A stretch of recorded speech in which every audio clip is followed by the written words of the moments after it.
In today's video, I was requested by a friend to talk about friendship. Yeah, what is friendship? Is this something you think about a lot if you click this video because you're curious how to find a friend? Whether your friend is a friend? Are you a friend? Are we friends? Yeah. So first, I like to break down words. I like to try and attach my own personal meaning to the word and to give me some perspective or some understanding as to a concept that I attach to that word. So I look at friendship and break down them words. Friendship. There's a ship stands out straight away. Ship. What does a ship do? Travels across waters.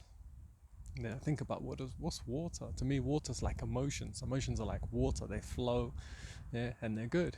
Or they're stagnant. And they're like a stinky swamp.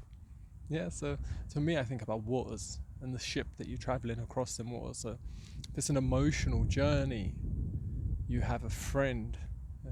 Someone that gives you freedom in your emotional journey, and you share that together.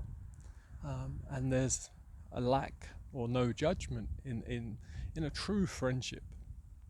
Yeah, you're invested in the companionship. Yeah, again, that journey, that travel, movement. Yeah, if your friendship's in a sticky point, yeah, in a stinky point, maybe your ship's not flowing. Maybe the ship's not got a direction.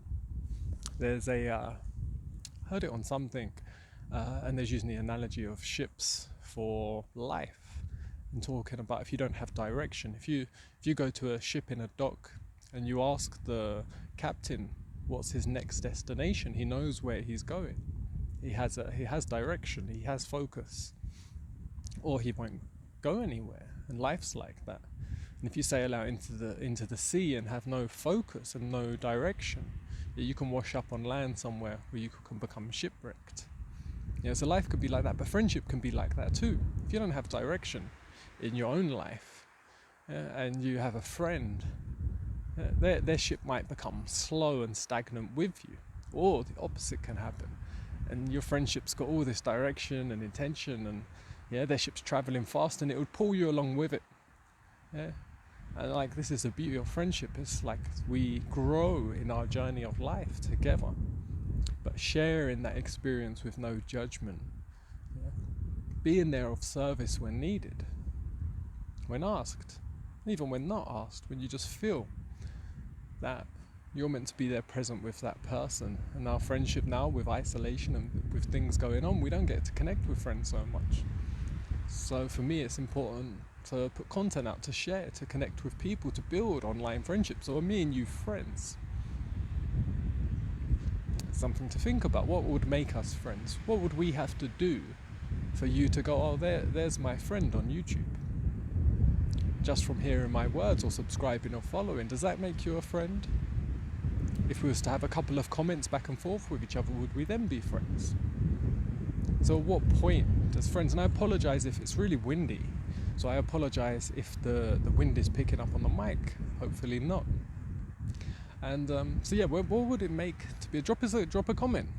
What would you consider needs to happen for a friendship to form? Now go into my own personal experience. I always have had forms of relationships, again, ships with everything, all part of that journey.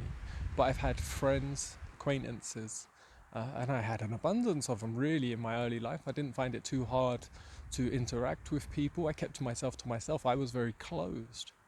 And what I realized from this closedness that I was carrying, I wasn't sharing my emotions, my emotion, my journey.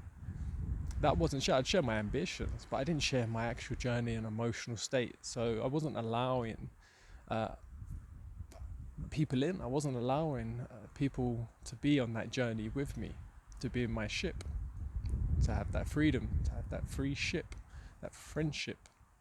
And yeah, so then when times get hard, when the waters get rough, when things are happening, you wonder where people are, because you have these friends and they're not there. But for the most part, for me, from my personal experience, they don't know. They don't know what was happening. They don't know what was going on. Yeah, so that's actually the resistance and the issue I saw is not being open, not telling your friend how you feel, not telling your friend you love them.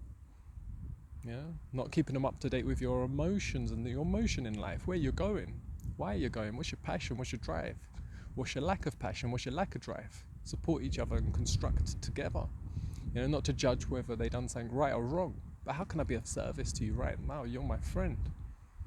Yeah, so to me, that builds friendship is openness first, just opening yourself. Big part of opening yourself is self-love. Yeah, you're becoming your own best friend.